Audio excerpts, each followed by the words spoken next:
What up, IDS Mob? Welcome to the Introvert Dating Success Show. I'm your host, as always, Harry Wilmington. This is where you go to learn how to date as your introverted self while still getting your precious alone time. So, happy Tuesday. And today's show, we're going to be talking about using delayed gratification to drive up your woman's interest level. You know, when you're out there in the world dating, you're trying to attract women. Sometimes we think the fastest way to do that is to just do all the things. But I have found that if you delay certain things, it can actually cause her to build up interest in you a lot faster. And so we're going to talk about what some of those things are today. Plus, as always, we have a bunch of comments I got over the past week that I'm going to be answering during the show. And this show is all about you guys. So if you want to leave a super chat for me, I'll be happy to answer any questions you want to throw at me in the chat today. So yeah, with all that said, let's go ahead and get into this episode of the Introvert Dating Success Show. It's the Introvert Dating Success Podcast, the show for introverted men that's all about learning how to attract beautiful women and still get your precious alone time. And now, here's your host, dating coach and fellow introvert, Harry Wilmington. And as always, guys, the show is brought to you by my website, introvertdatingsuccess.com. You can go there now to check out a variety of ebooks and audiobooks I have, everything from my book on how to text the right way, to my book on how to get your ex-girlfriend back, to my book on how to stop losing women altogether. And of course, my major program there, the Introvert Dating Success Academy community, whereby you get access to my video courses, such as my online dating video course, my course on how to go from meeting a woman to landing in a relationship within the span of 90 days, as well as my audio lessons on how to better communicate with women. I got audios there from various other gurus. You get access to all of my ebooks and so much more. You can check that out on the front page of introvertdatingsuccess.com. If you like what you see, I recommend that you come into the thing. By the way, I saw a guy in one of my comments that was they're watching the video and they were like, oh, 1 minute into his video, he's trying to sell us stuff. Yes, I'm always going to try to sell you guys stuff, but I give away so much free stuff that I don't feel bad about it, because I think the free stuff you guys are getting access to is immensely helpful. It's going to change your life in many, many ways that you wouldn't not even thought possible. But if you want stuff that's more structured and really like dives into the step-by-steps of stuff, then yeah, I'm going to charge for that, because it took me like 15 years to learn this stuff and I paid way more than I'm charging you guys. So I never feel bad about that. But anyway, so with that said, we're going to go ahead and jump into using delayed gratification, and then we'll get into answering the various comments that I got during the course of the week, and of course, questions that you guys have. So in the meantime, let's get into this. So let me pull this up. So it's interesting. I did a video where I talked about whether or not delaying the first kiss is a good idea or a bad idea.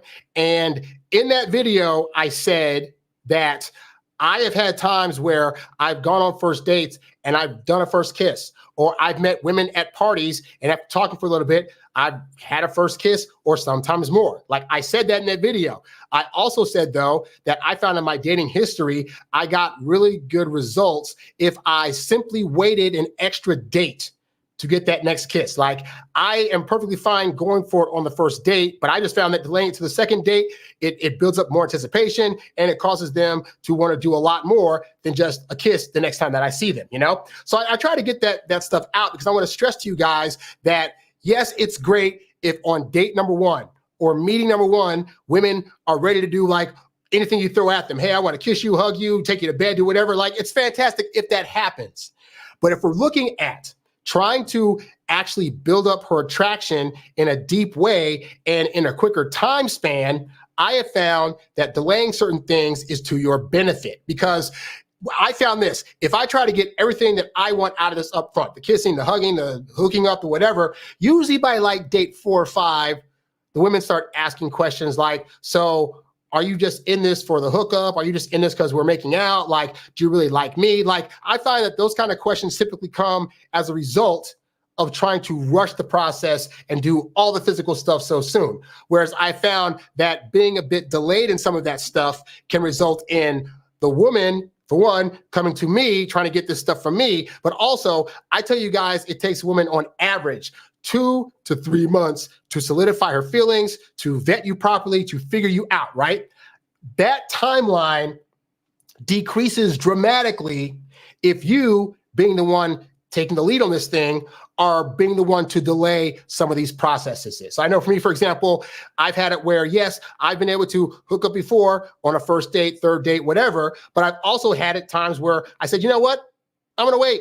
Like, because I feel like waiting. Like, I'm going to make her wait. And I make her wait like a month or two. And then by the time we actually went to Pound Town, she was like ready to, and down to do anything I wanted to do, was just down to like do all the things, you know? And so that ended up being to my benefit. But for some of you guys out there that are very much about like, I don't want to play games, and when I'm feeling a thing, I should do whatever, it can be hard to understand what would be so beneficial about delaying gratification. And also, would that make you dishonest if you're telling a woman, no, I don't want to do certain things, when in fact you do? Because as guys, we're like, if I'm thinking or feeling a thing and I don't do that thing, then that could be misleading, and I don't want to mislead her or manipulate her or whatever. It is admirable that you're thinking like that, but you're wrong. So I thought about doing this episode today because there was a guy that left a comment under my why delay the first kiss video. And so it's interesting because it's quite a bit of an experience he wrote about. So I'm going to read through this and stop along the way, but I want you guys to see from somebody else other than me the benefits of actually delaying some parts of trying to attract a woman, because it can actually attract her faster. So under that video, this guy said, I guess there was another guy that had said like, oh, you know, Harry's a simp or doing whatever for trying to delay a first kiss. And if I don't get a kiss on the first date, then I'm out of here and this and that. Cause I got a lot of those, some of which, in fact, I might have one here. This guy said, I will not go on a second date with a woman unless she's coming straight to my place. Maybe after we hook up, we can go out and get some food, but no movie or anything like that. So again, another guy that's like, by day 2, we got to hook up. And if I don't get it, blah, blah, blah. And he's not thinking like, but wait, what if I make her wait? Like we always talk about how like, and I've said on the show, you know, you want to wait for, you know, when she does the first touch, so you guys know when to start doing your touches and whatnot. So, but what if at the point that she's ready for a hookup, you decide to just delay it by like a date? Like if she's like on date 3, like, hey, we should hook up. And you're just like, I got work tomorrow, but hey, I'll see you some other time. Like guys are afraid of doing that because they think that if you reject a woman in any way, shape, or form, of something she wants to do, she's going to be displeased. She's going to be mad at you. She's going to think you're a simp, and she's going to skip you for, as guys like to say famously, the next chatter Tyrone that's in her DM that's ready to give her that hookup. And for some of you guys, I don't think you understand how women's brains work as it pertains to like dating, because just because a woman has access to a bunch of options, it doesn't mean that she likes all those options. So yeah, you might not hook up with her, and she might have 3 or 4 of the dudes in her DM that are ready to go. But if she hasn't entertained them up to this point, she's probably not going to entertain them now. And if she's feeling you and has high interest, she'll be like, okay, I'll wait till next time, you know? But anyway, so let's go over this guy's situation. So he said, I get that Harry may not have expressed it very well, and it sounded kind of fake/lame to pretend not to be feeling that desire. So just to clarify, I've never said fake that you're not feeling that desire. Even if you're feeling that desire, I said, hey, if you're feeling it, you can still like decide not to do a thing or decide to wait off a little bit. Just like a woman maybe, you know, all primed and ready to do you on the first date, but maybe she's on a period, maybe she's coming off of a cold and doesn't want to infect you. Like we can all like want to do a thing and then also know, but wait, for what I'm trying to for where I want to go with this woman in the long term, is it the best strategy now to do this thing? And if the answer is, and your viewpoint, no, it's perfectly fine for you to like feel horny and also go home.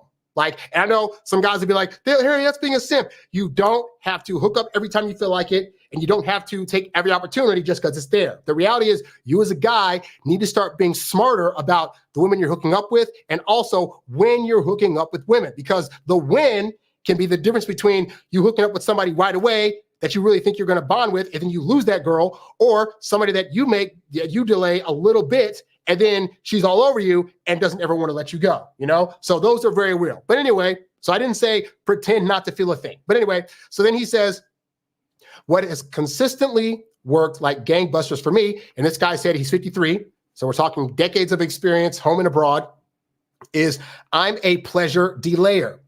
I know pretty quickly if the chemistry is there and we're going to kiss, but I'm not in a rush, and it totally doesn't go to a friend zone because I just don't do that vibe.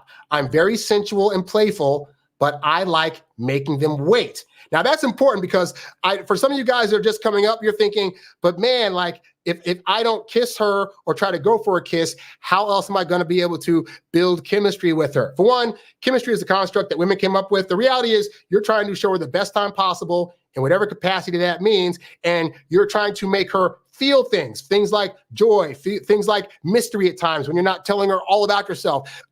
Yes, you can let her feel as though you are possibly physically attracted to her. You can do all those things and still not kiss her right away and still not hook up with her right away. Again, for some of you guys, you're gonna be like, what are you talking about? Why wouldn't I? What if she's open? I'm not saying that if she's open, you can't do a thing. I want to clarify that because I don't want you guys to misread that. I'm not saying it's a bad idea to go for a first kiss on a first date with a girl that you can tell also wants that. I'm just giving you an alternative strategy, and I'll tell you why in a second. But suffice to say, yeah, notice he said he's very sensual, he's playful, so he's able to still do things that let her know, oh, he's interested. And when he doesn't make that move on that first date, the woman will go home and think, okay, no, he didn't kiss me. He didn't ask me that back to the bedroom. But clearly, there were signs here that indicate that he had a good time with me. And he must have been feeling me because he was giving me those long stares. He was making me laugh. He touched me on my shoulder in a really sensual way. Like, so women will read that and say, there's clearly got to be something here. He didn't go for it all the way, but he's got to like me. And I like those things from him. So you know what? I'm going to go ahead and go on another date with this guy because I want to see if we continue to do that. And I continue to build feelings for him. And then maybe there'll be a chance that I get a kiss. And it might be that I have to do something to make him want to do it. So now you get her in the bag of recognizing, hey, you got to do your part too, lady, to make sure that you're building up my attraction. The reason a lot of women don't fall for you is because you're so focused on, I got to do things to attract them, that it essentially by default of that puts them on a pedestal. Women don't like being put on a pedestal, nor do they like to feel like they're leading this relationship. So you have to leave room for a little bit of self-doubt. And it's not anything you're doing intentionally, but you not kissing her on that date, that's enough to be like, he stands out from from other guys because he's not doing what they do. He didn't try to touch me in sexual places and he didn't try to kiss me. And by default of that, that now makes you stand out. And a guy that stands out is better than a guy she just puts in the monotonous zone. Like, yep. Another guy that went for the kiss, yep. Another guy that touched me, yep. Another guy that made a sexual joke, this guy doesn't stand out from the other 5,000 guys that did that before him. And then you come along and you are like, oh, wait, he told me jokes but didn't overly sexualize them. He said he made me feel like I was beautiful but didn't call me beautiful. And then he like at the end gave me a really nice passionate hug. And I really liked that hug he gave because I could feel his muscles, but he didn't go for the kiss. That's different. He's going to be different. Different is good. I want more of that. Just putting that out there. So then he says, by doing that, he also makes himself wanted. He says, not to be coy or shy or even manipulative. I just think the sexual tension is fun, and I'm savoring those emotionally electric moments of attraction and desire kind of like an appetizer. She's not fast food that's going to get cold. If she were that trivial, I wouldn't waste my time. So notice what he's saying here, guys.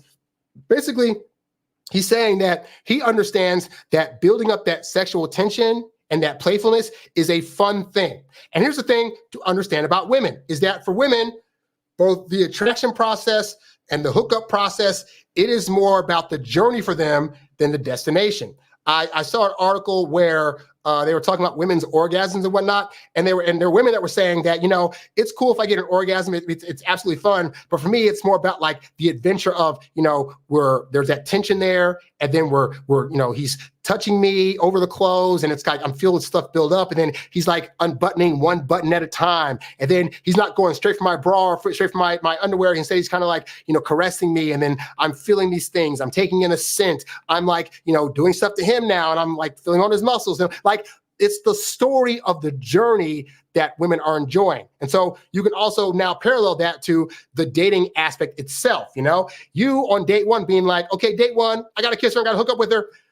she can see that you're not appreciating the journey of trying to build something, and that can cause her to be turned off. Now, I will say, I know today there's been a thing of like, more women in colleges just going for the hookup. That doesn't mean that they came from healthy situations. So let's not follow that trend, all right? The women out there that are legitimately about trying to get a guy and being a long-term thing, they appreciate the moments. They appreciate the moment of like, I didn't know if he was going to kiss me or not. And then all of a sudden on that second or third date, he just looked at me and just went for it. Like, that is a more romantic story and a more of a story about a journey that happened versus like, we went on a date, then midway through dinner, he leaned across the table and tried to kiss me while I was stuffing food in my face.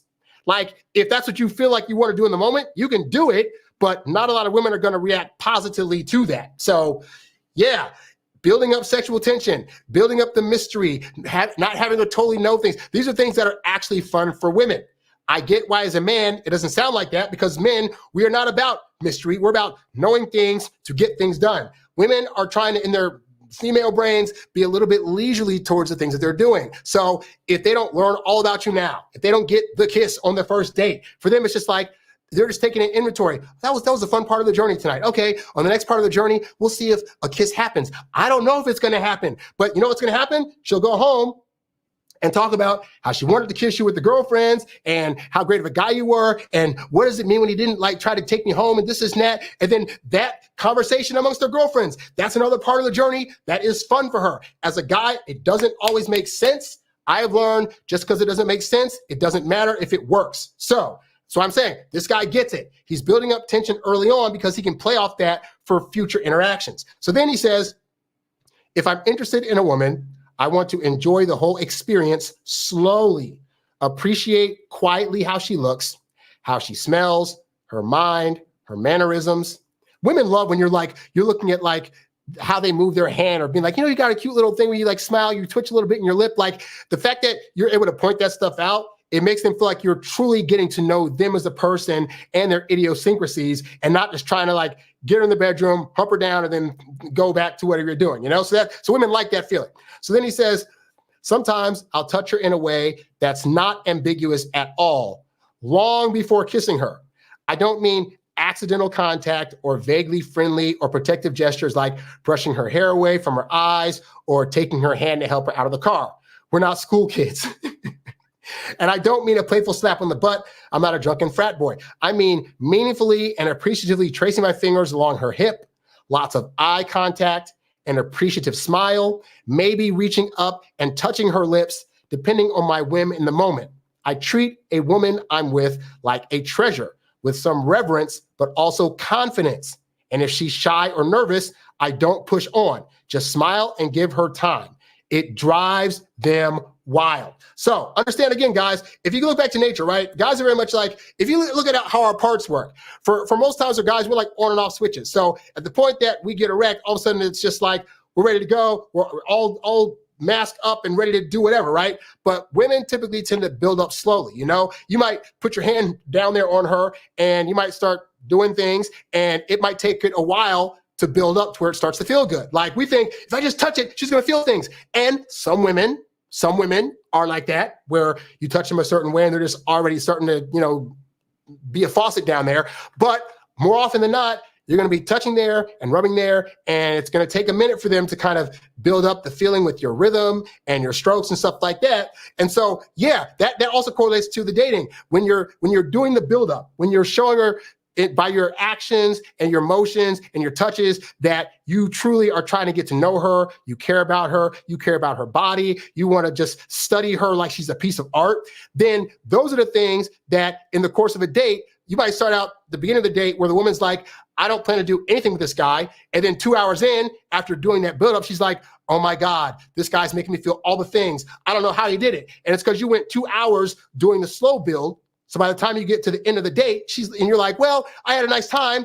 Now she's thinking, this doesn't have to end. Like maybe I should invite him up. Hey, you want to come to I've had that happen where it's like, I'm just going out again, trying to show women the best time I possibly can in whatever capacity that means. And if I just happen to get them home at the end of the night and drop them off at their place and say, I have a good time, I will know that I did a great job. And they're like, I had a great time too. Hey, but you want to come up for like a drink or you want to go to the bathroom? Because any invite, more often than not, to be careful of that, but any invite you get up typically usually is code for, if you make the right moves, we can do some stuff. All right. And so I found that I've been really good at having that happen by dates 2 or 3. Yes, I've also had it happen on date 1, just to clarify.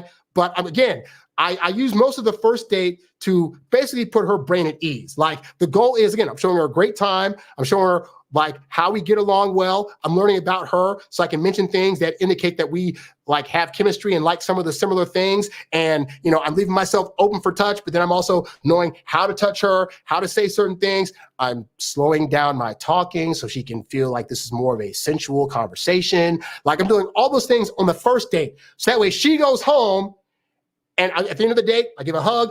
Nice to meet you. And then I don't say, I'm going to hope to see you next time or I'll call you soon. I say none of that stuff. And then they go home. And now they're like, that guy was great. That guy, he was so much different. Oh my. And then I let her spend the next 4 days thinking about me, talking about me, wondering when I'm going to call.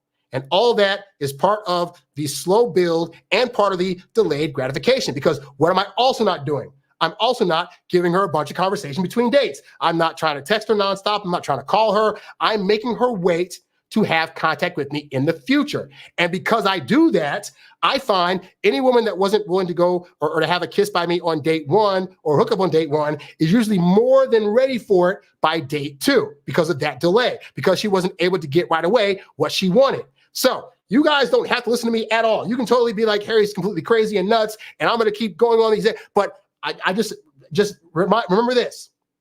If you find that your, we'll say, strategy or your thought process about how dating should work in order for you to get what you want isn't working, they consider doing something different. Because I know I was a guy at one point that was like, man, this first date's so great. Okay, at first I was very nervous to do kisses at all. And then I kept getting rejected. So I'd like, okay, I'm gonna start kissing on these first dates. And I'd go for them, but I was nervous. I wasn't as confident as I am now. And even at the time, even if you're a confident guy, you still have to read the situation, because some women, even if you're confident, they might be hella nervous, or they might have heard things about, yeah, if guys try to kiss you on the first date, then they're just you're going to be the hookup girl. And so some women are apprehensive and will still be like, as much as I have interest for this guy, I want to delay it because I don't want to get a misread and think that I'm being used just to have a makeout or a hookup. Okay. But suffice to say, I've had a lot of success in the area of being able to get those hookups a lot faster. And as a result of that, have women be attracted to me at a higher level quicker,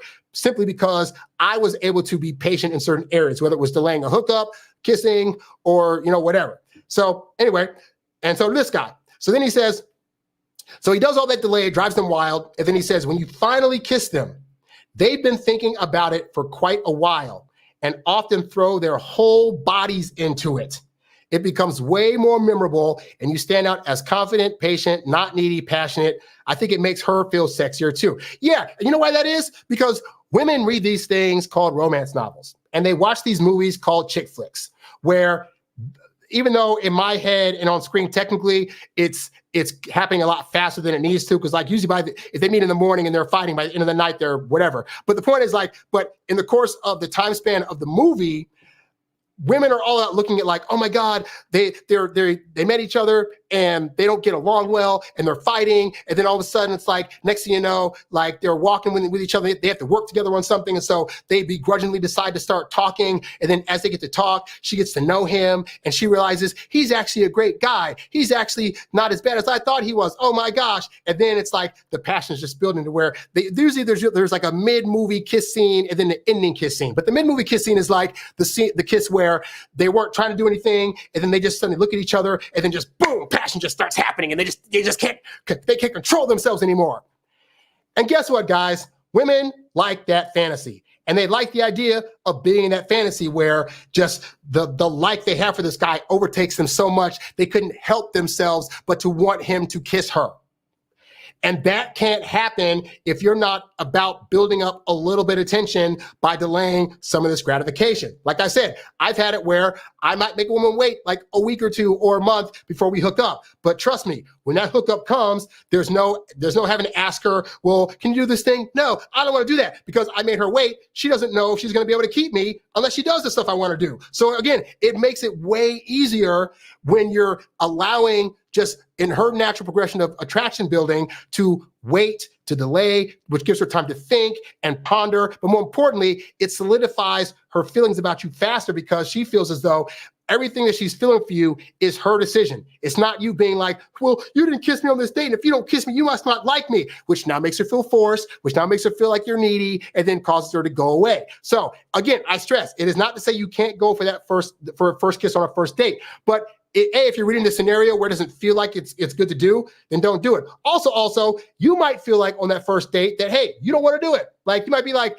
we just ate a great meal, but it had garlic in it, and I got stuff in my teeth, or you just got over a cold. Maybe you don't feel like hooking up. Maybe you don't feel like doing a kiss. And I wouldn't say that you had to just because she's on some kind of timeline. If you don't do it by the end of this date, Mr. The Near, because if women were doing that, guys would also be up in arms. Like, she told me if I don't kiss her by the end of this date, but oh my God. And there are plenty of guys out there that are like, but I want to kind of get to know her too. I want to at least know she's, has an STD of some kind or something like it's perfectly fine. The point is, it's perfectly fine to not feel as though you're ready to make that move on that first date or even the second date. Like, if you are the person that's in control of this thing and you're wanting to delay it, that is fine. That does not make you a simp. You can be a confident guy that also wants to delay gratification on her part or on your part for whatever reasons you guys want, okay?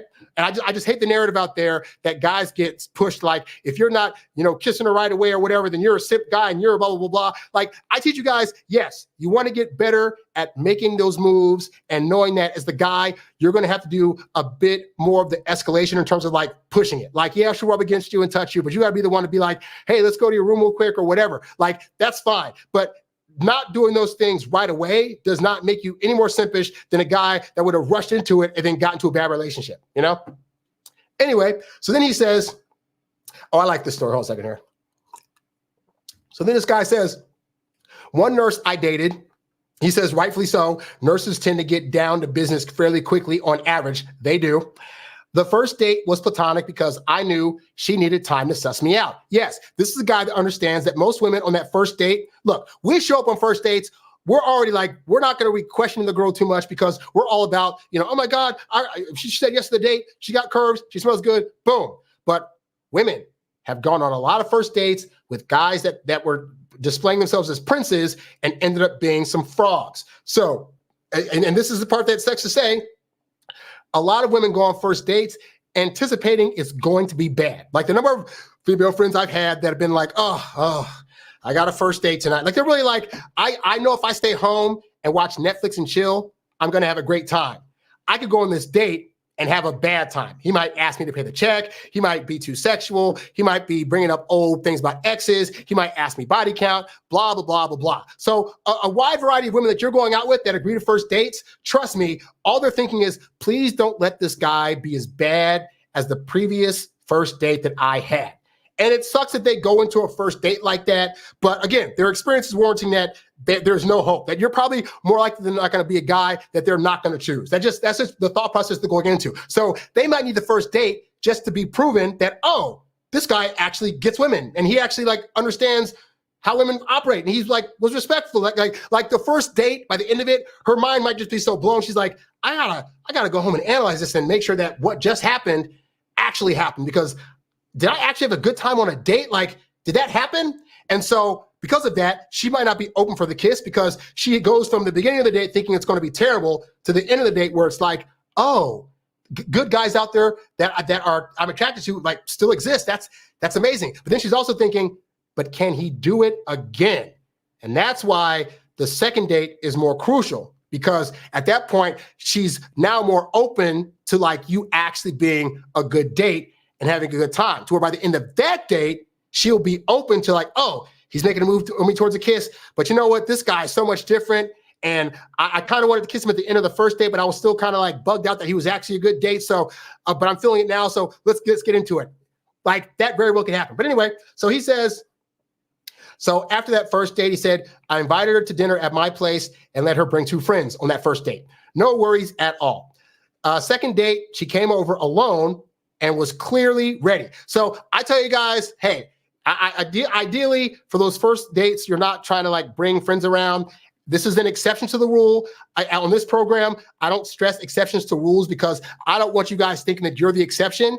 And more likely than not, you're going to mess it up because you don't have other things built up about yourself that's going to allow you to have her bring other friends over and still make the date work, you know? But my parents got together because my mom was on campus with my now aunt, and my now aunt was like, hey, my cousin is looking for somebody to date. You guys should meet up. And my mom was like, I'm not doing that.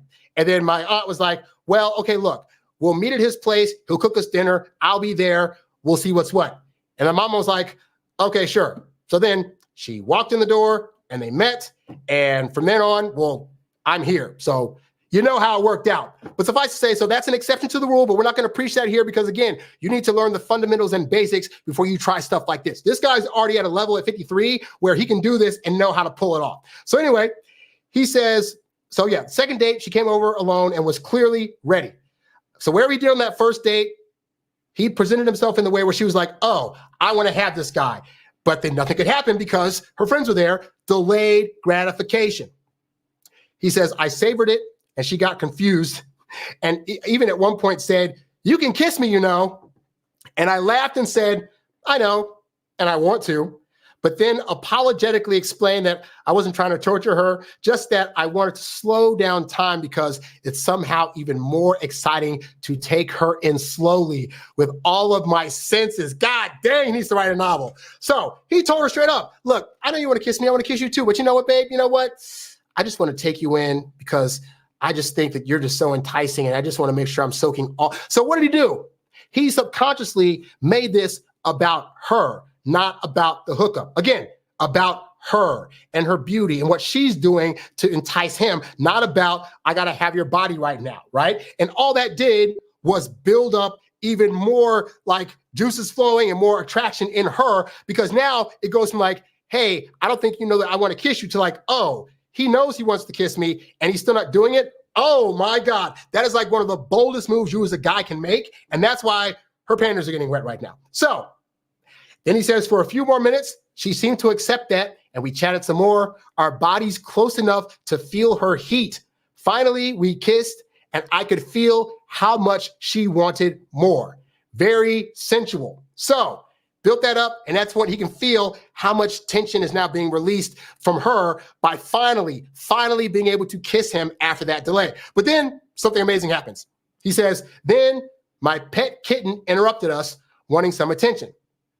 It started bumping at our ankles, so I broke off with a laugh and introduced them. She reached down to pet it, whereas I got off the sofa and laid on the floor with the kitten, playing with it for a minute or two. So now we have this kitten that's coming to play, and rather than be like, go away, kitty, he's now what? He's now playing with the kitten over here, and the girl's like, but I want you to play with the kitten over here. Again, delayed gratification. He's doing it in a playful way. So understand, guys, you can be playful when you're giving a woman delayed gratification, because it's not about getting angry or being like, oh, I gotta wait another date for sex and to hook up and a kiss. Oh my God. Like, we're trying to keep this where we're jovial, we're laughing, we're having a good time. It's like, if you're playing it like he's playing it, she understands, oh, this is the game. The game is who can be delayed most and not get frustrated. And clearly in this case, she's going to lose, which to her actually turns her on even more. So then he says, after a while, the cat got overstimulated and ran off again.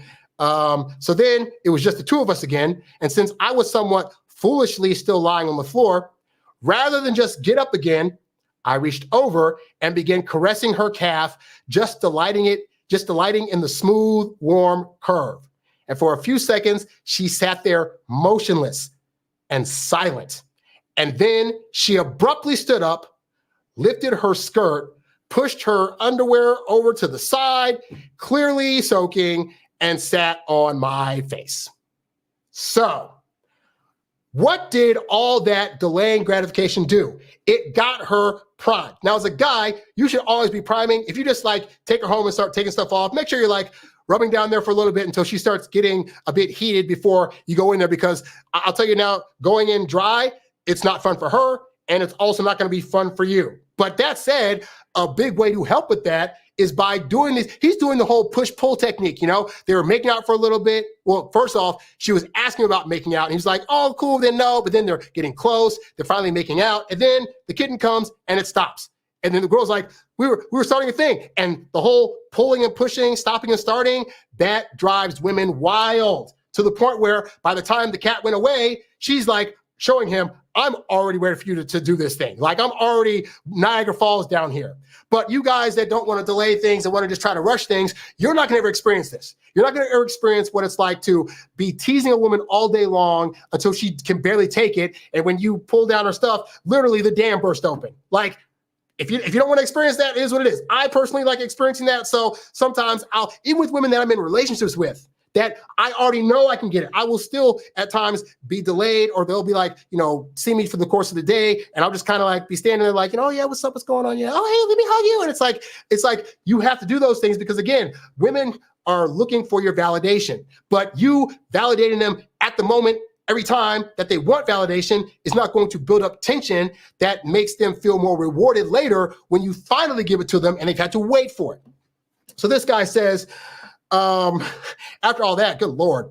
Then he says, I'm telling you, man, as long as you make it clear that it's going somewhere and you're in the driver's seat, but you're sensitive to her feelings and just really enjoying yourself with her, slow playing it is the best. Women go crazy. So all that to say this, guys, is that when I tell you things like, hey, you might want to delay the first kiss, or you might want to delay doing a hookup right away, or you might want to delay trying to get into a relationship, a part of that's because you want to look like you're a guy that's in control. You want to look like you're taking control of this narrative, and you're the one that's being the leader and leading this where you want it to go based on your time frame. Like it's very important to understand as a guy what her average time frame is going to be to get into relationships. But I've also found that just because she has a timeline doesn't mean you can't make it go faster, ironically enough, by slowing it down. A woman needs 2 to 3 months to solidify her feelings. But if you delay hooking up with her from date 1 to say date 4, well, by date 4, she might start asking those questions because you've made her wait so long, which made her feel like you were getting to know her more, which means you actually like her and it's not just about the hookup and blah, blah, blah, blah, blah, right? But this also goes for like kissing, for hooking up, all those things, right? Like understand that women want men that are in control of their emotions and their libido. Yes, they know that guys are horny, but again, because their validation is in trying to prove to themselves that they're the ones making you horny, it can behoove you for a woman that's, you can see starting to build some high interest to not give her those things right away. And that, again, it doesn't make you a simp. It doesn't make you a guy that can't get women. It makes you a guy that if you're confident and know how the game goes, is smart. Because I will tell you now, it is far better to have some slight delays here and there to make her build you up in her mind, because her fantasy world is going to be a lot more helpful to you than you in the actual world trying to like make her do things, like let her picture what it's like to make out with you or to hook up with you, and then make her wait for a little bit. That way, when it comes true, it'll be able to match up and it's going to be far better because of the delay. Almost like you're saying to her, like, I know what I got's good. And you know what? I don't think you deserve it yet.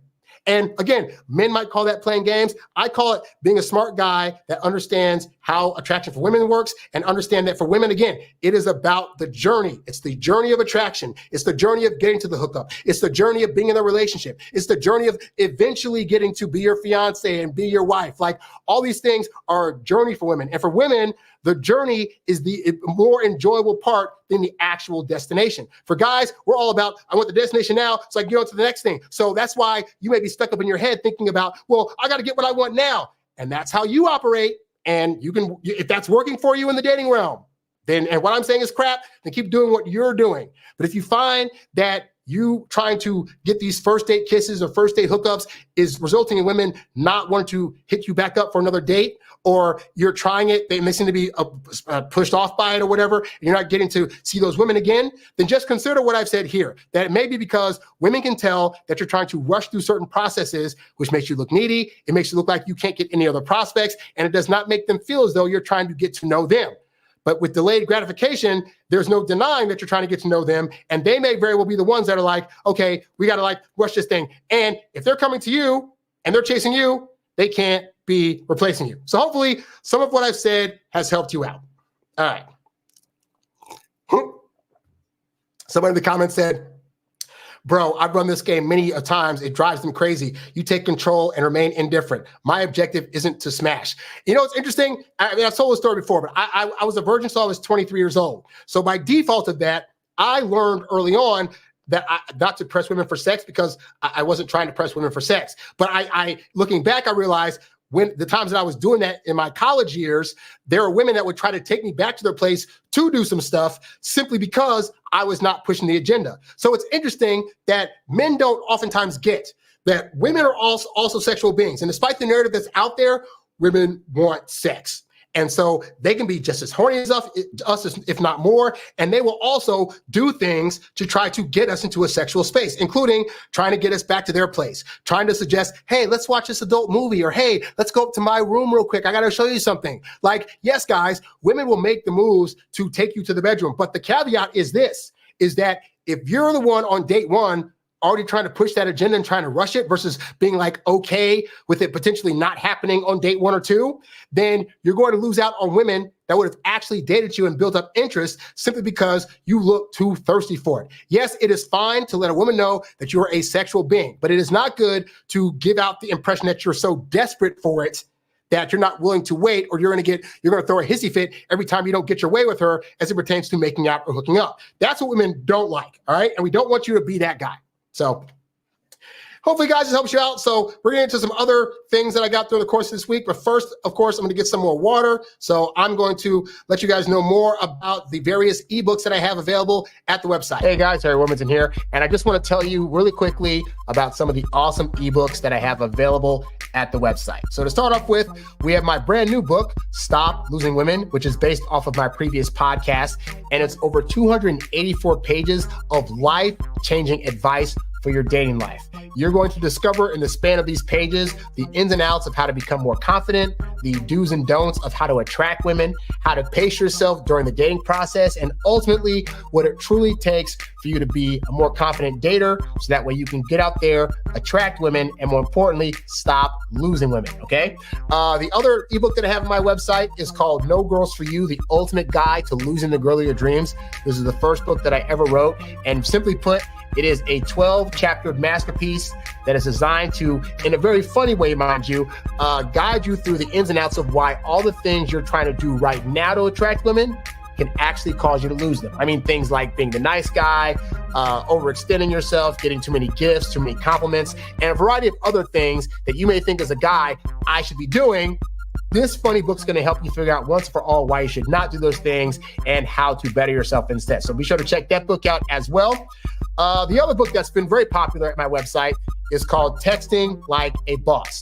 This is where, for all you guys out there that have problems texting women or don't understand why she starts off so chummy in the terms of the texting things, and then she starts to kind of go away and you can't figure out what's going on or why, or you're not an efficient enough texter to be able to actually get dates by way of texting. Well, this book is going to give you 21 do's and don'ts that are tried, true, and tested, so that way you can get the results that you want with women when you're texting them, and ultimately not do the wrong things that are going to cause her to eventually ghost you in the texting room. All right. So check that book out at the website. Lastly, my other popular book that I have there is called 10 Steps to Winning Back Your Ex, the step-by-step, no-nonsense guide to reconnecting with an old flame, regardless of who ended the relationship. And so for you guys that are like, hey, I think I lost a great one and she left me and I want to get her back. Or you might have been the guy that's like, hey, I dumped her and then I realized I made a mistake and I want to get her back. Well, this book covers both of those scenarios in a very detailed step-by-step way that is designed to allow you to figure out what you did wrong, how you can show up better, and the sequence of events you need to go through in order to effectively win back the woman that you are no longer with. So if these things sound like things that'll be helpful to you, then definitely go to introvertdatingsuccess.com, click on the products tab, where you can find a summary of all these books as well as my various programs, and they will be more than happy in helping you figure out whatever part of the dating journey you're on, so that way you will not be confused and you will ultimately be able to have the dating life that you want. So check those out at the website today. And we're back. All right. So I got some comments of things over the course of the week that I'm going to go over and answer. By the way, guys, this show is about you. So if you have a question you want to ask me during the course of the show, you can simply leave a super chat of any amount, and I'll be happy to answer your question. Right now, we're going to go over some of these various things here. So let me go over what we got here. Let's see. I already did that one. Let's see.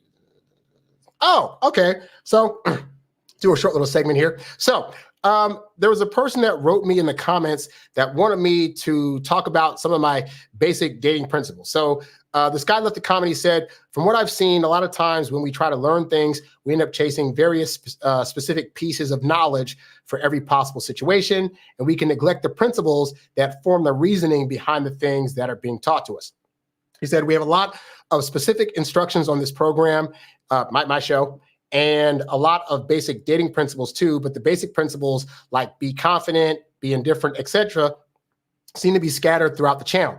I was wondering if you could do a show sometime where you could highlight the basic things to remember that guide our actions in dating, where these principles can be outlined in one place for us. So I will say this, I have a whole program at my website called Introvert Dating Success Academy Community, and that community, that membership program has a variety of programs in it that will walk you step by step through a bunch of my processes, my top secret dating blueprints in there. And that literally walks you through like, hey, here's how you approach women. Here's how you get their number. Here's how you ask them out. Here's the kind of first date you take them on. Here's what the second date is. Here's what you analyze on those dates. Here's what the next 3 months look like and what you should be doing. Here's what conversations to look out for that indicate she's ready for a relationship. So basically the programs, you're paying for the step-by-step. On these videos that are free, it's just, I do a video at a time where I talk about various things that I know that are going to help you out. But if you want the full through step-by-step, I'd say join the membership program. But that said, I will lay down for you guys five of the basic principles that I feel as though are important for you to remember in the course of dating that overall should help you out as you're going forward. Because if you keep these things in mind, then you're going to have a leg up on 97% of your competition. You're going to look like a guy that gets it a little bit more in terms of the dating practice of things, and women will find you a lot more easier to date or potentially date than they would if you didn't know this stuff, all right? So we'll go into those briefly. So the first one is a principle that I talk about on the show all the time, which is that texting kills attraction.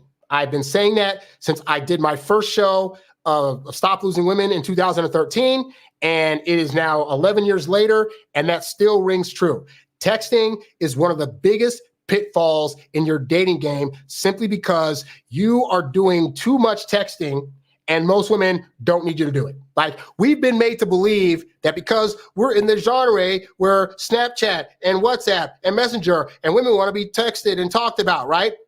If you would just look at like the dating statistics today, where it's like the number of people that are getting together and staying together long-term has gone down significantly, I would argue a big proponent of that is guys are texting too much, thinking that they need to, and it's causing these connections with women to burn out within a relatively short amount of time. Like, if you are texting women every single day nonstop, I can guarantee you by week 2, you're going to start to see some ghosting. But don't take my word for it. Look at your own texting and dating life. Have you ever met up with a woman before, and maybe you met her online, met her at a party, got her information, rapport. You take her out on a first date, seems to be really, really good. After that first date, you go home, send her a good night text, then the next day, good morning, then the next day, good morning, then how are you, and blah, blah, blah. And you're trying to do all these things to try to build rapport with her and try to like get to know her. And then by like a week and a half in, her texting starts to get a lot less, to the point where she's sending like 1 or 2 word answers, and then she's delaying her responses to you, to the point where then you try to finally talk about something at random and she just doesn't answer back.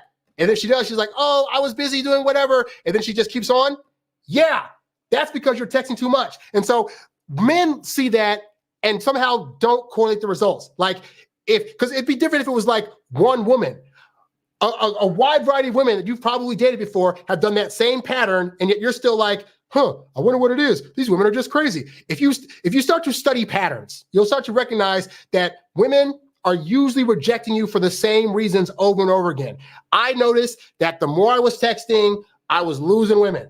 And there are other things I was doing too, but that was a big proponent. At the point where I slowed down, I delayed gratification, I stopped texting them as much, lo and behold, I was able to keep women around longer, go on more dates, have more hookups, get into relationships. And then in my relationships, surprise, surprise, I also kept not texting a whole lot, and they last for a decent amount of time. So I say this because you as a guy may have bought into the propaganda that a woman needs to be hearing from you all the time, because you think women build connection through communication, and you think that means hearing from you all the time.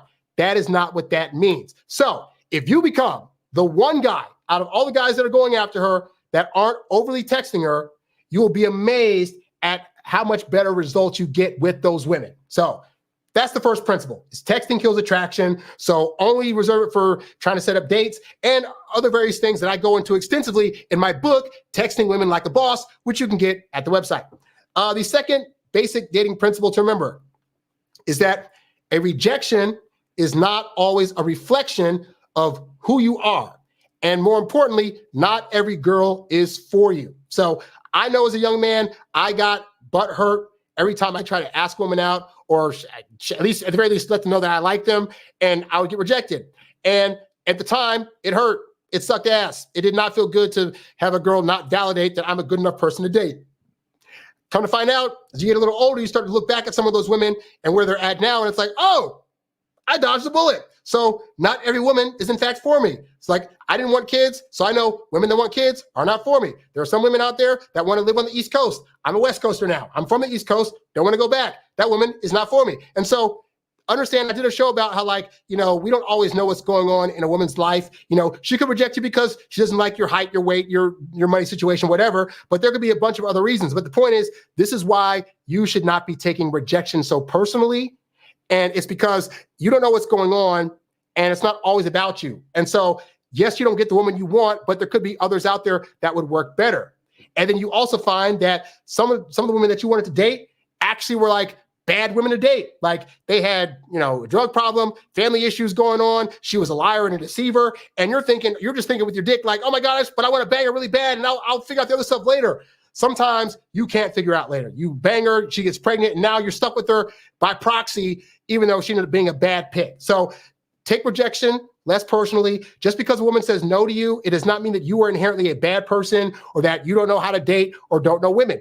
For some of you, it does mean that, but you can learn those things. You can learn all the right dating moves to make, all the right words to say, the dates to take them on, and there's still going to be women out there that are like, but not you, sorry. And you know what? It might suck, but over time, ideally, you're going to understand that it's not to be taken so personally. And most women are going to be relatively nice about the rejection that they're giving you, but that rejection is fine. It's part of building up a thicker skin in dating. And also, not all women are for you, and it's to your betterment that you know that. The fifth basic principle is that timing is the key to dating success. This actually goes back to the delayed gratification lesson, is that I have found that it's easier to attract women faster if you know the whens and hows of the moves to make, So for example, I know that if I go on a date and show a woman a good time, the timing for me to text her, to just reach out to her again, is not that same night. I found that's bad timing. I find if I'm delaying texting them, they usually text me first. So because that's worked so much, I know, okay, end of this date, I know I had a good time, but I ain't got to let her know that yet. And when I ask her out for date 2, she'll know that, but I'm going to wait like 4 or 5 days to do that. Works out great. Knowing when to kiss a woman. You could do it on the first date, but even that, you got to know the timing. If I've had it, for example, where I've gone on dates and like at the end of the date felt right and I did it. I've been on first dates where after dinner, walking back to the car, it felt right and we did it. And I've also had where it's like, I go on a date, I have a great time, and it just feels like the second date towards the end of it feels more like the right move. But again, this goes to, if you're able to start reading women's body language and social cues like they do us, then you'll know when the timing is to make certain moves, when to have certain conversations, when to take her on a cheap date versus a more expensive date. And that's a big move, because like a lot of guys take women on these like expensive dates early on. And I've made this mistake too, thinking, I'm gonna take it to like this big old concert or this restaurant, whatever, and then you end up not getting that girl. Meanwhile, I've had women I've taken to pizza shops that end up in long-term relationships. So you need to, the more you understand the timing of things, not just for like the woman, but also for like what's going to be in your best interest, then that becomes a thing where you're going to be more successful. A lot of guys are trying to rush all this stuff in the first 2 weeks. Women are 2 to 3 month people. They need 2 to 3 months to build up enough trust in you and consistency seeing from you to where they can actually want to be in a relationship. And so that means you got to dole that out. If you're able to know the timing of how to dole that out, which I go over extensively in my program at introvertdatingsuccess.com, then you'll be able to score with a lot more women who will be chomping at the bit to be with you, all right? Because they'll understand that you get it, that you're a guy that knows the ebbs and flows of how women best function and how they go through relationships, and they're going to trust that. The fourth basic principle to remember when dating is that indifference is a woman's kryptonite. Let me say that again. Indifference is a woman's kryptonite. Now, I've done shows talking about indifference, and sometimes guys and a few ladies will come in the comments and say, if I dated somebody that was indifferent, I would think they didn't care. At no time did I say, do not care about this woman. I said, you be indifferent to the moves and actions that she's making. Because let's say you try to text her one day and you text like in the morning to ask about a date you're going on, and she doesn't get back to you for like 7 hours. If you're a guy that's going to be mad and stressed out about that and start being like, oh, she's trying to emotionally play games and manipulate me, why can't she answer my thing right away? You're going to lose with a lot of women. I know in today's climate, women got jobs. I know women that are lawyers, that are doctors, that are nurses.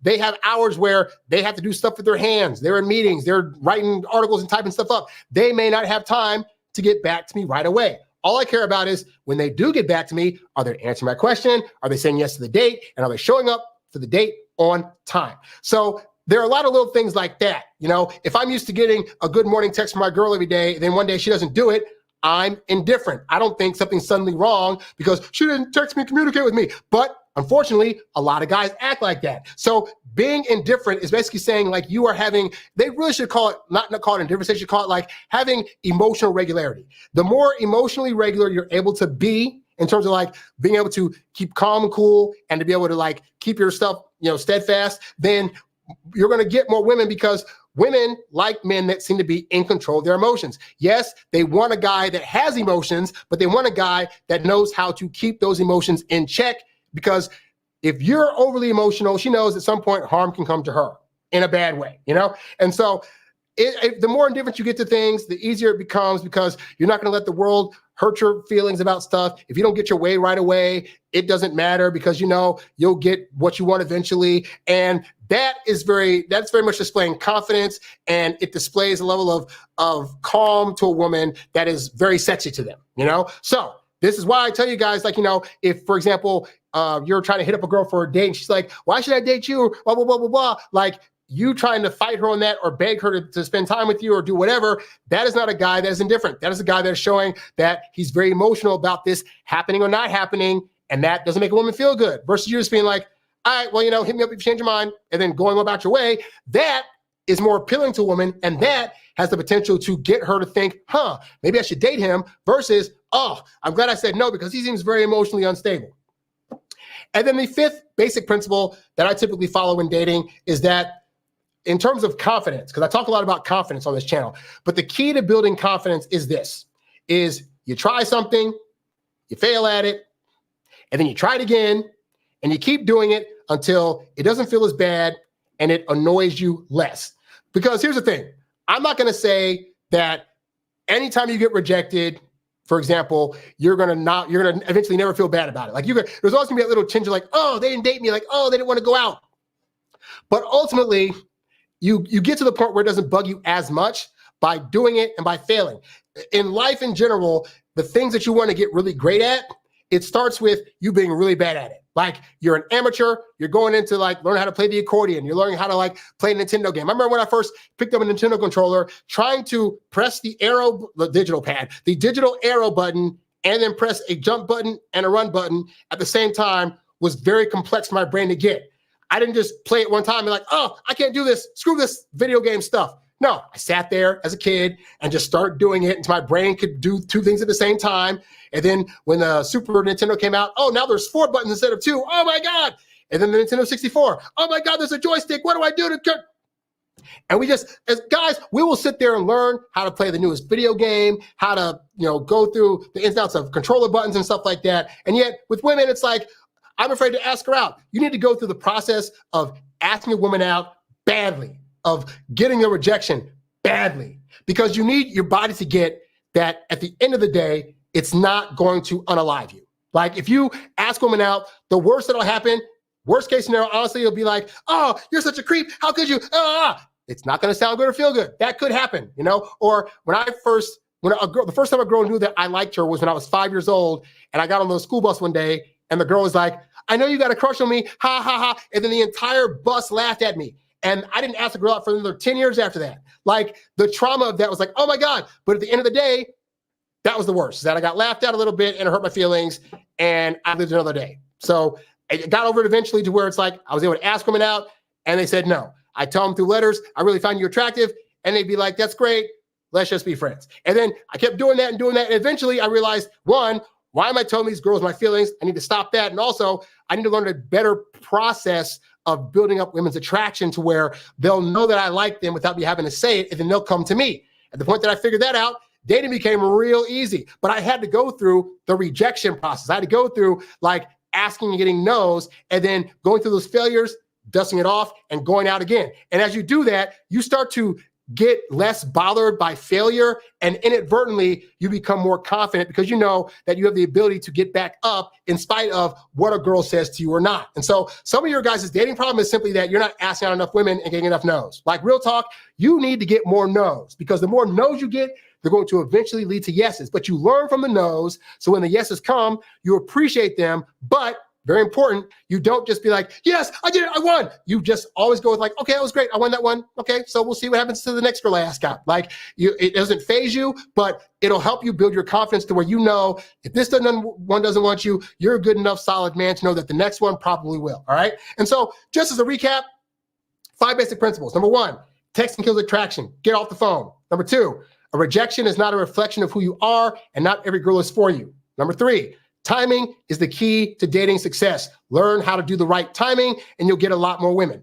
Number 4, indifference is a woman's kryptonite. And number 5, the key to building confidence is you try something, you fail, and you try it again until it bugs you less and annoys you less. So hopefully, guy that wrote me, that helps you out. And if you want to know the actual step-by-steps of how all this stuff gets put together, check out the Introvert Dating Success Academy community, which you can check out at the website, introvertdatingsuccess.com. So hopefully that helps you out.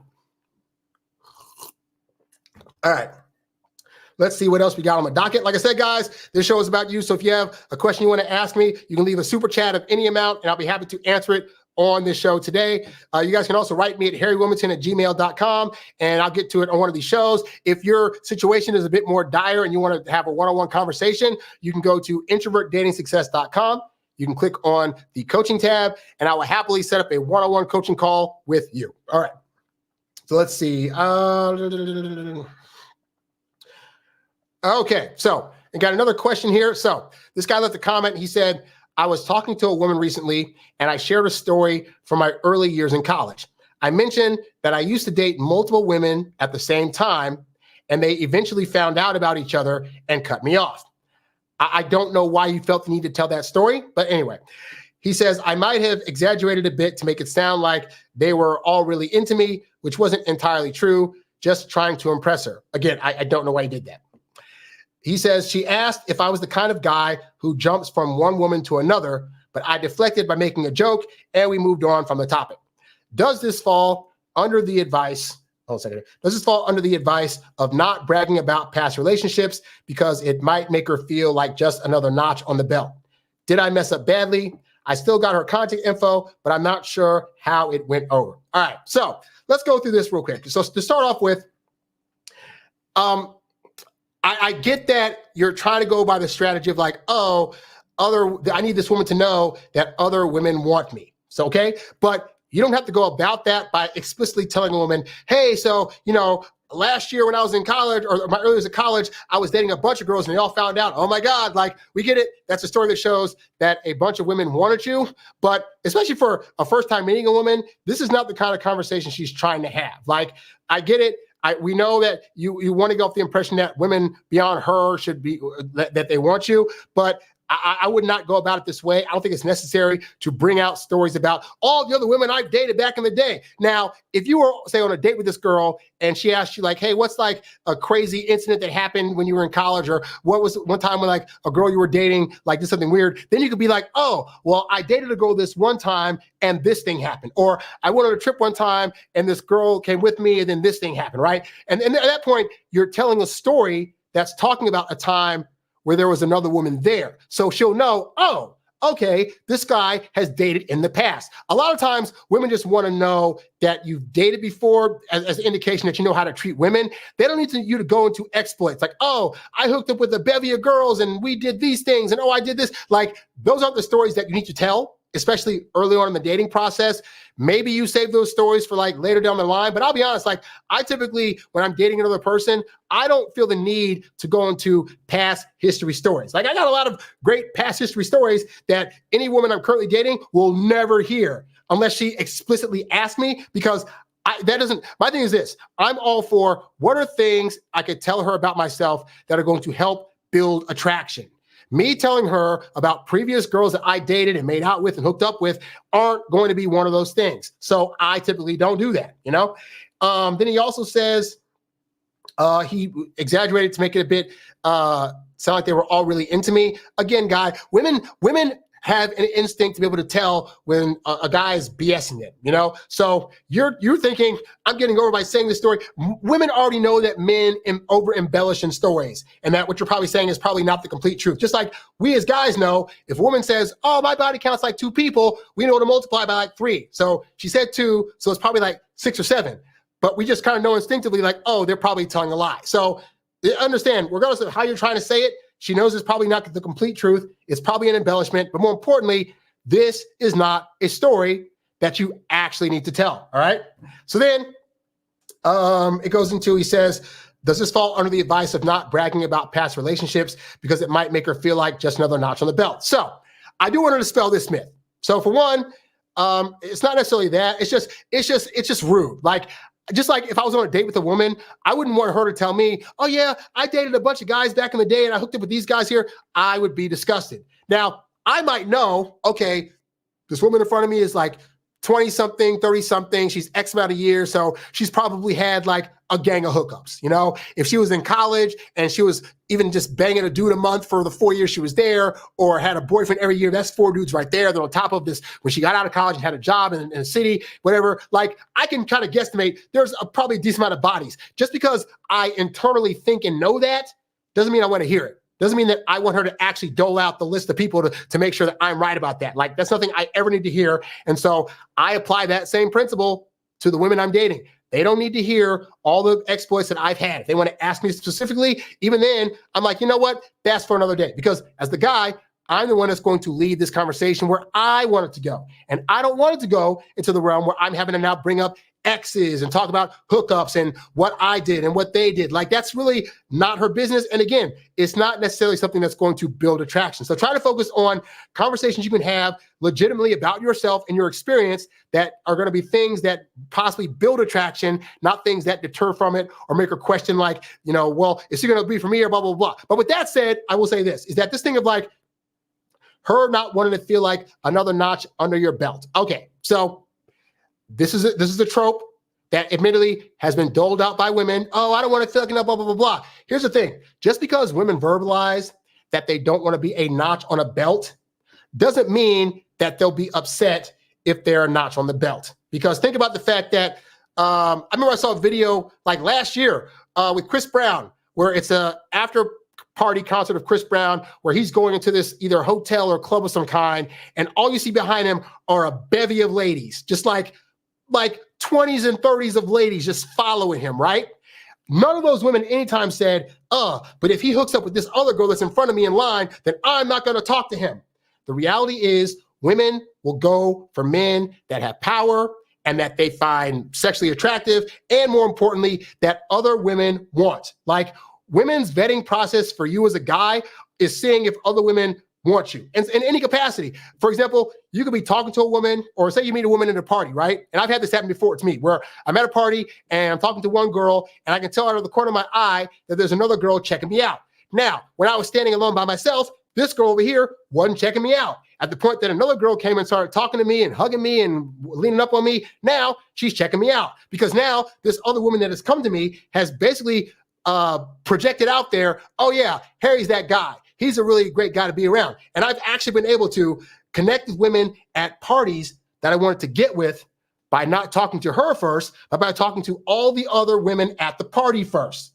And to guys, it seems dumb. It seems manipulative. It seems like something that should not work. But again, women do not actually mind being a notch on the belt. What they care about is if they're going to be that notch, are you going to A, treat them well, and B, give them the best experience that you possibly can? If you're a guy that can do that, then there are women out there that will hear from their, girlfriend, oh, don't mess with him, he's so trash. The only thing that's good about him is like his bedroom game. That does not deter her friend from now wanting to hook up with him. If anything, you've just advertised, oh, this guy can put down in the bedroom. So I have to say, you got to take like the things that women are saying with a grain of salt, because when they're saying things to you, it's in a hypothetical situation where their emotions are not currently engaged. So they could tell you, oh, if I saw a guy that just wanted to hook up with me, I would just feel like another notch on his belt. But let that be a Chris Brown or just another well-known guy that other girls are falling for that are in the school or in town or whatever. She will be in that pile thinking, oh, please let him pick me. Because women's thing is they want to be chosen. That's how they get their validation. And so this is why you'll hear girls say things like, I would never, and you'll see that same girl the next weekend doing the things she would never do. Because again, it's hypothetical versus actual. Women in hypotheticals can sound like they do all the right things and get with the right guy and be bothered by a guy that hooks up with a bunch of girls. But let her be in a real life scenario with a guy that she knows is hooked up with like 100 bodies, and now he's coming to her. And he's smelling good, he's looking good, he's talking the right talk, he's talking slow, and he's looking at her curves and being sensual, and he's making her feel things. And at the point that women feel things, they're not thinking about, but if I hook up with him, I'll just be a notch on the belt. All they're thinking is, in the moment, my feelings are saying, and my ovaries are saying, I need to get with him. She might say she'll be mad at being a notch on the belt, but the reality is they will not. Now, this does not mean, again, you go on dates and say, oh yeah, I've already hooked up with a bunch of women. That's still a bad strategy, but women will be able to read off of you that you're probably a guy that knows what he's doing with women and that probably gets women. And a lot of that comes through learning the ins and outs of what attracts them, how to talk to them, what they enjoy about men in general. And you learn a lot of that stuff in my program at the introvertdatingsuccess.com. But suffice to say, guy, don't buy the lie that women are going to be mad for being a notch on the belt. They'll be mad after the fact if they hook up with the guy and then he just treats them like crap. That's when they mind. But the before part, they're not thinking about actually being a notch on the belt. So hopefully that helps you out. All right, so let's see here. What else we got on the guns here? See, kind of coffin. Okay, I'm going into some other time. Let's see. So, okay, so we have an interesting question here. Hold on a second here. So I got this question from a guy that's dealing with a girl at church. And so he says, hi, coach. So a girl I met at church, I've gone on 2 dates with, has been under the weather with slow intestine syndrome. July 28th, she missed church. I did check on her, and she didn't reply until the next day, which was Monday, July 29th. I let her be when she answered and told me she wasn't feeling well. That following Sunday, she did go to church. She arrived seconds before the sermon. She usually tugs me on my elbow or the back of my arm and then goes and sits in the front. But this time, she just passed by. All right, so already I don't like it. Already I don't like it because, I'm very straightforward on this channel where I say that, women that like you help you, women that don't won't. Now, sometimes a woman, when you first meet her, is like all about you and will show all the signs. And so when, as men, we see that, we're not so used to handling inconsistent behavior. And so when behavior from women starts to become inconsistent, we start trying to think back to when they were consistent and say, oh, wait, this is just a fluke. That's not a thing, right? But just in that first paragraph, what signs have we gotten? He tried to text her and she didn't respond to the next day, already bad. And then Sunday, she gets to church late, but the thing that she normally does of tapping him on the shoulder or on the arm and saying, what's up, she didn't do. So we've already got two things right here that are inconsistent with previous behavior. So this is where the downslide begins, because guys think it goes from like she's highly attracted to not. This is, and what I liked about the guy I talk about on this program a lot, Doc Love, rest in peace. He came up with the idea of like interest level being in percentages, and it's like a sliding scale. So he said that anything 0 through 49%, just don't deal with her. Anything over 51%, it goes from 51% to like the 90%, which is where you want to be. So 90% is like, you could basically just sneeze and she'll be there to wipe your sneezing up. She's down to do anything for you. She'll hide a body for you. But in the 50 range is where it starts to get a little wonky because it's showing mild interest. But if it was previously at like, say, 60 something, it'll go from like she was doing a lot more stuff. And then as it starts to go down, she'll start taking away stuff bit by bit. The problem that most guys have is when women start showing a bit less interest, they think it's like they need to go all in to try to show attraction to other things to try to convince her. And then the action of trying to convince her is what actually ends up killing off her interest altogether. So right now, she's definitely showing signs that she's losing interest. A mistake this guy would make at this point is trying to have a conversation. Hey, what's going on? So why aren't you talking to me as much anymore? And what's going on? And what did I do? And this is that. Because that conversation brings light to it, at which point she'll be like, oh, this is weird. And she'll be out, right? But anyway, so in these situations, I typically would just be like, okay, she didn't tap me on the shoulder and she didn't text me. Okay, maybe she's bored of me. So you know what? I'll leave her alone for a few days. And then I would literally like leave her alone because I've done this before where like a girl that I was interested in started kind of like backing up a bit. So I said, okay, if she's backing up, I'll back up. I got other things to do. I got other girls I can talk to. And then like day 2 or 3, hey, Harry, what's going on? Hey, come on over. So sometimes women just need space from you and they don't always know how to ask for it. And that sucks. But we'll continue on with this thing. So he says, so she went up to she did go up front during the altar call. And that's when I figured she wasn't that well. After service, we talked for a little and even made plans to go out. So after service, they chatted for a bit. Who knows why she passed by him or whatever. So they made plans. He says she agreed. So I figured she was better for August 8th. Unfortunately, the day of, she texted me saying she wasn't feeling well and still medicated and sore. She did look sad the previous Sunday, not in good spirits. August 11, Sunday after she cancels, she passed by me with the usual tug or scratch in the back, but this time she left mid-sermon. So he says, I deal with bowel issues since I have spina bifida. I don't know how that's pronounced, but sorry you had that. He said, my question is how to know when it's still her health to, oh, okay, after 2 dates and she lost interest. I'm also an overthinker, so there's that. Well, this is where, you're gonna hate this.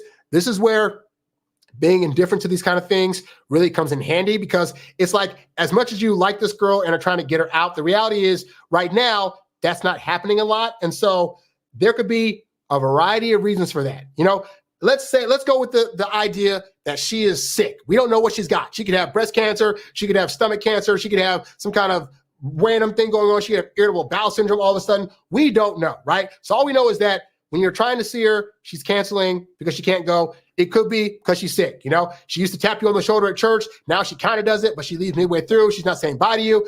And it's very easy to take this personally because we're thinking, but she did these things and now she's not doing them and it's me and blah, blah, blah, blah. She could very well have health problems going on and it's suddenly make her act weird because she's trying to figure out what's going on with her. And that could very well be a thing, right? Here's the thing. You guys are not currently in a relationship. And the reality is if she's not able to hold on to dates, if she's not, for whatever reason, able to talk to you as much or text you as much, then all we have to go on is that the actions that you want to happen are not happening, and they may not happen at the pace that you want them to. So at this point, it behooves you to, hey, keep her on the back burner. Let her come to you. Let her be the one that reaches out and says, hey, I know I've been kind of flaky. I've had health problems going on, such, whatever like that. But hey, I'd like to meet up. Let her be the one to do that now because you've offered several times to take her out and then she canceled because of being sick. If we're going with she's being sick, then that means either A, she's not going to be around long enough eventually to be able to date long term, or also she could be into some serious like medical situations whereby because you're not her boyfriend, it's not your job to have to stick by her through all this stuff that she's going through. I would say if it were me, I would be on to somebody else. I would be talking to other women. I would be trying to see what else is out there. And then if it so happens that she gets better and things start to be great with her again, and she starts being more consistent in her communication, she starts being actually able to go on dates, then I'd be like, okay, then we can start going out again. But even with that, until she's the girlfriend, I would still be keeping other women in play because you don't owe her anything. Yes, it'd be great if this girl wanted to like see you all the time now and talk to you now and be with you and be able to get back to you at a reasonable time. But the reality is that's not what's happening right now. Now, what do I think is happening? Yes, she could be sick. But as I've also said on the show before, when women like you, they help you. And ultimately, women that are trying to show that they care for you are going to do all the things. So even a woman that is sick and can't stay at church as long as she used to will still be, at the very least, answering texts back because her phone is next to her in a sick bed. I assure you she's probably playing games on it or talking to other family members. She could just as easily be texting you back, hey, I'm sick right now. Let's talk later. That's easy text to send. She can't even do that. Then that's what's more concerning about this is that she's not doing things that a woman that would have high interest would do. If she saw you on Sunday, hey, she would touch you on the shoulder. Hey, so-and-so, she would sit next to you. Hey, I can't stay long at church. I just wanted to see what the sermon was about and wanted to make sure that I said hi to you before I left out of here. Oh, how nice. If she's not doing that, that is not indicating to me that in spite of her sickness, she actually has high interest. And it could be that she's losing interest and doesn't know how to show that because you guys go to the same church. So she still has to be cordial to you while not trying to hurt your feelings and letting you know that she doesn't actually want to see you. But again, she could be sick. So do this for now. Seek out other women. And if she reaches out to you, respond back to her. If she asks you on a date, fantastic. But don't think this is going to be anything that happens until she actually shows you more signs. So hopefully this helps you out.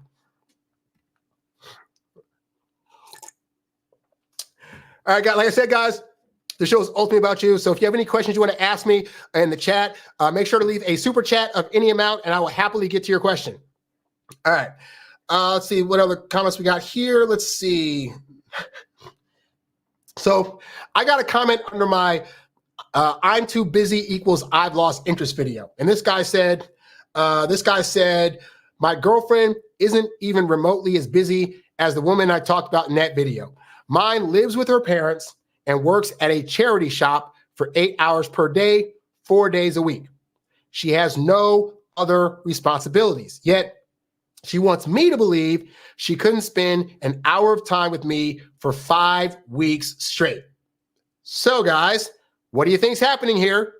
We have a girlfriend that suddenly can't see him at all for whatever reason for 5 weeks in a row. Now, I don't like to stipulate because I'm not that guy. Like we could say, oh, she's probably cheating. Oh, she lost interest. Oh, she's ghosting him. All I care about, guys, are the actions that the women are doing. Do they indicate that she has high interest, or do they indicate that she has lowered interest or has lost interest? So if you're with a woman, girlfriend, fiance, whatever, and she suddenly goes ghost silent for 5 weeks straight, do you think that she still has high interest, or do you think she's losing interest? I will tell you now, I do not care how busy a woman gets.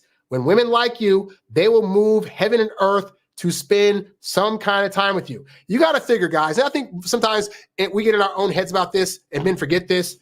Of the two sexes, women are the ones that have more estrogen and therefore emotionally connect and bond quicker and longer than guys do, and more deeper. Like, hey, however much you think you like a girl, I promise you, if you don't have a woman with you that is doing all the things and is feeling you a lot deeper, you have not actually gotten with a woman that has high interest. Because I will tell you, every woman that I've dated that has had higher interest, and usually higher interest than me, because let's be real, I keep mine at a certain level to where I can be objective about things. But the women that fall for me and that I'm in long-term relationships with, trust and believe they are trying to do all the things. They're trying to show me affection. They're taking me out on dates. They're taking me places. They're trying to keep this even balance. They're asking me about the future and what I like in bed and all this other stuff. And more importantly, they're trying to build in when we can spend time together. If they got a job that they work 6 days a week and they're working 10-hour days, they want to know, can we connect in the morning, or can we connect at night, or that one day that she has off, can we meet up and go on a picnic or do whatever, or get a hotel or just have a day in bed? Like,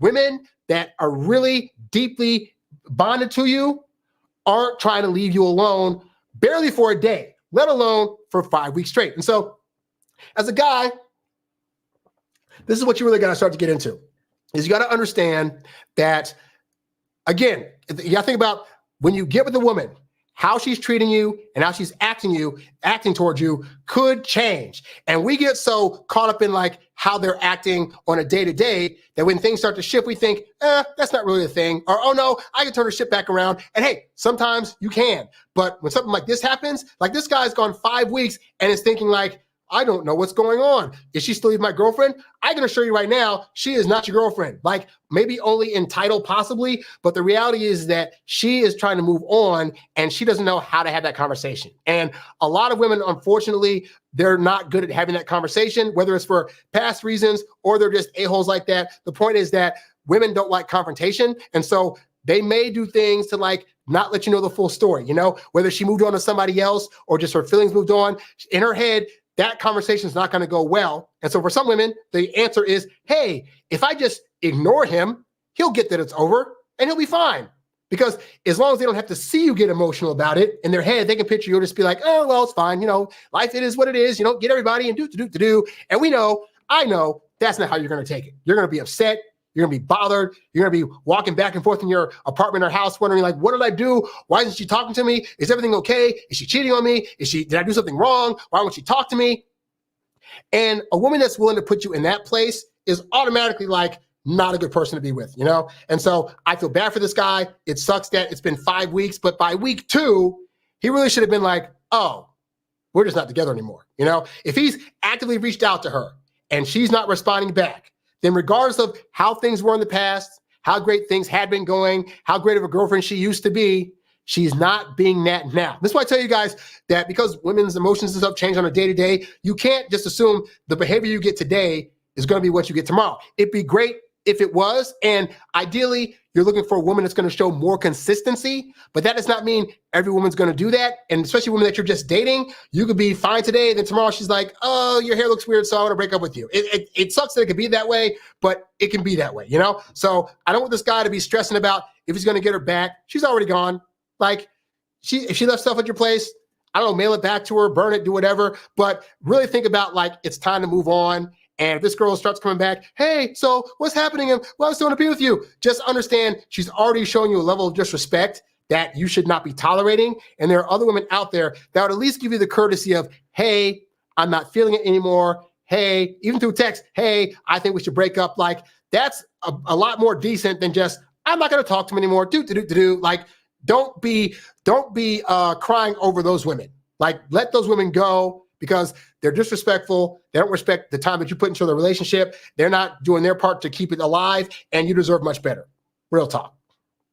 Okay. All right. Let's see what else we got here. Let's see. Let's see what this one is. Never tested the work schedule. It's just time.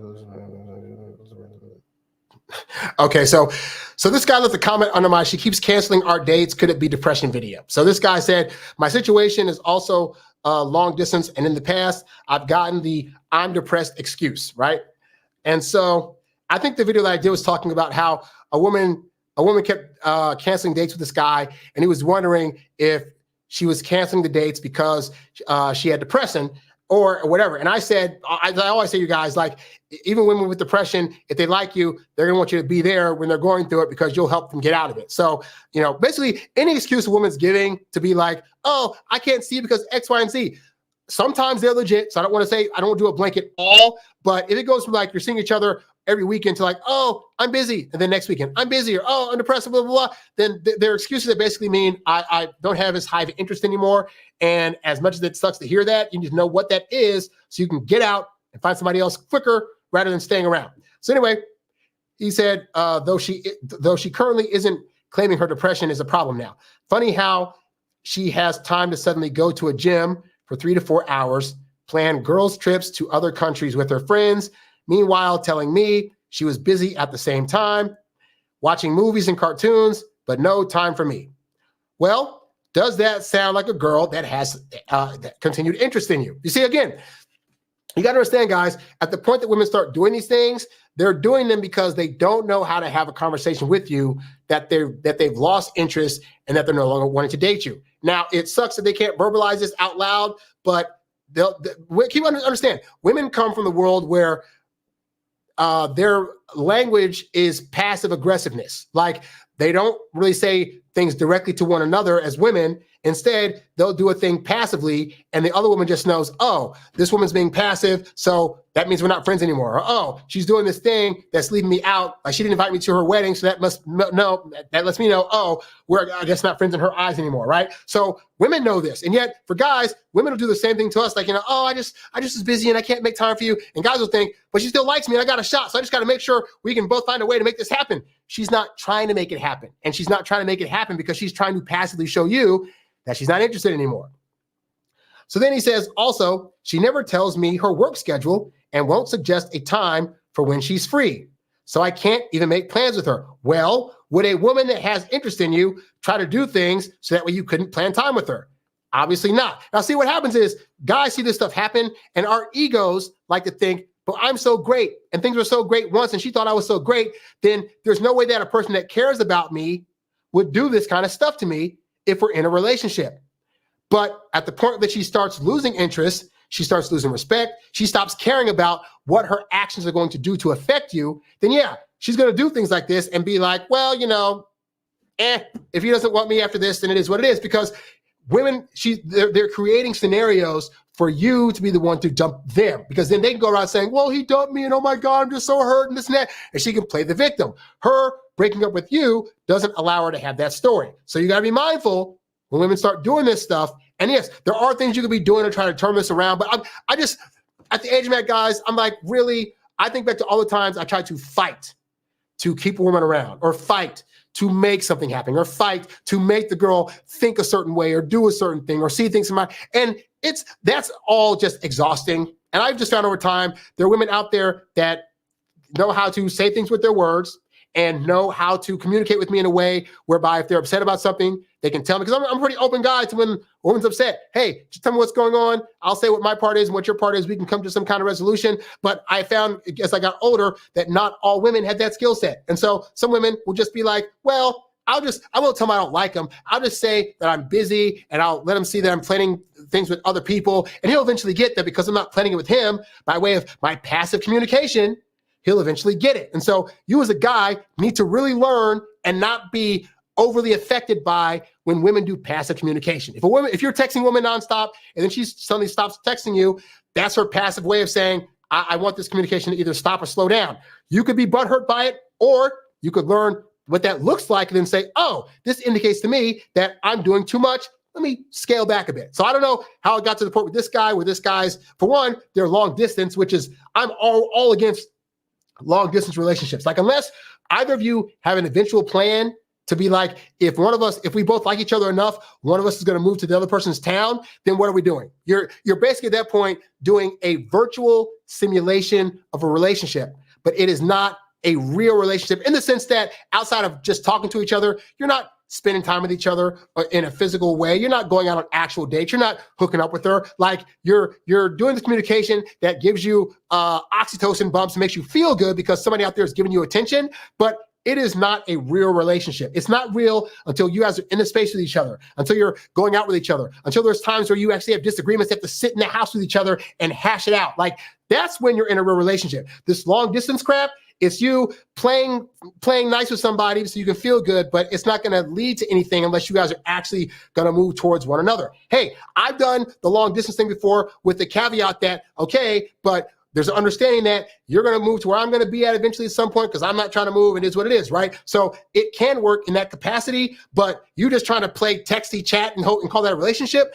That's where it gets harder to hold on to the woman, because realistically, women are emotional and they're feelings based. On a day-to-day, they're going to want to have the cuddles. They can't do it with you. They're going to want to be able to kiss you and touch you. They can't do that with you. They're going to want to come home and talk about their day with somebody that's in front of them. They can't do that with you. And so if you're not front of mind in front of her, it can be very easy for her to put you to the back of her mind as she's having more opportunities in her space where she lives coming to her. She's going out with friends and talking about you, and then another guy at the bar actually sees her, actually connects with her. She actually smells him. She actually gets held in his arms. And it's very easy to be persuaded by that scenario versus waiting for you, the digital guy friend that you're trying to call this a relationship, and it's really not, So then he says, Mind you, we've been close or best friends for over a decade. Unfortunately, dating since 2019, it's now 2024. What are you doing? You've been calling this dating since 2019. You guys don't even live in the same city, and officially started around last June dating. So last June or this June, whatever. She used to respond to texts within minutes to no more than an hour. Now she takes 2 to 3 plus hours to respond. However, if she texts something and I take hours to respond, then she gets upset. Well, women can be hypocrites too.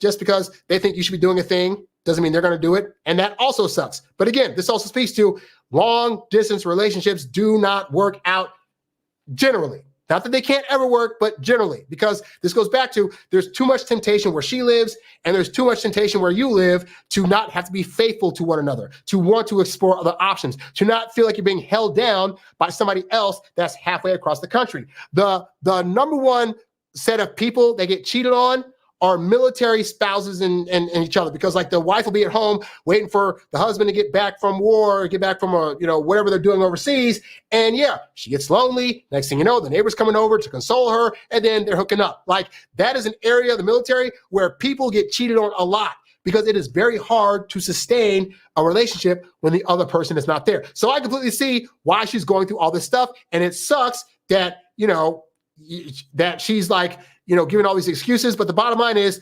she's not able to sustain her interest level in you because you're not there and she's not with you, So this is why I advise against long distance relationships is a general concept. And I think that people that get in long distance relationships, honestly, are people that are too scared to face the realities of rejection in their own town. Because there are women right now that are in this guy's town that would date him, but he's got a sure thing that's willing to talk to him, give him a few good attaboys, and have a connection of some kind wherever they're at, to where he's not willing to risk that. And yet he'd get better results risking it and trying to talk to women that are in his town. Now, guy that left that comment, if you need help with some of that stuff and maybe ways to figure out how to actually make connections with people that are around your area and what to do when you actually meet up with them, you can go to introvertdatingsuccess.com and check out the Introvert Dating Success Academy community, where we have video programs and courses designed to walk you through the ins and outs of how to do that in a way that is effective and true to who you are. So check that out at the website. All right. So with all that said, guys, I think that's all I got for today's show. For the rest of you guys, be sure to check out my website, introvertdatingsuccess.com. We got ebooks, audiobooks. We got one-on-one coaching that's available also, so that can definitely help you out. Be sure to subscribe to this channel if you're listening to this on a podcast. It's youtube.com/Harry Wilmington. You can subscribe, check out my other videos, and hopefully the stuff that I'm putting out is helping you guys out immensely. Feel free to leave comments in the various comment boxes. And like I said, I do this show every Tuesday now. When I do these shows, if you have questions you want me to answer during the live show, simply leave a super chat or a cash app of any amount. It could be 99 cents, $1, $5, $10, whatever, and I'll be happy to answer it during the course of the actual show. All right. So thank you guys for watching. I'm Harry Wilmington, and I will catch you guys on the next show.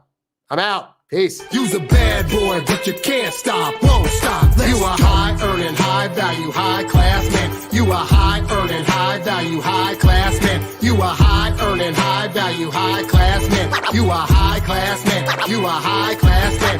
You a high earning, high value, high class man.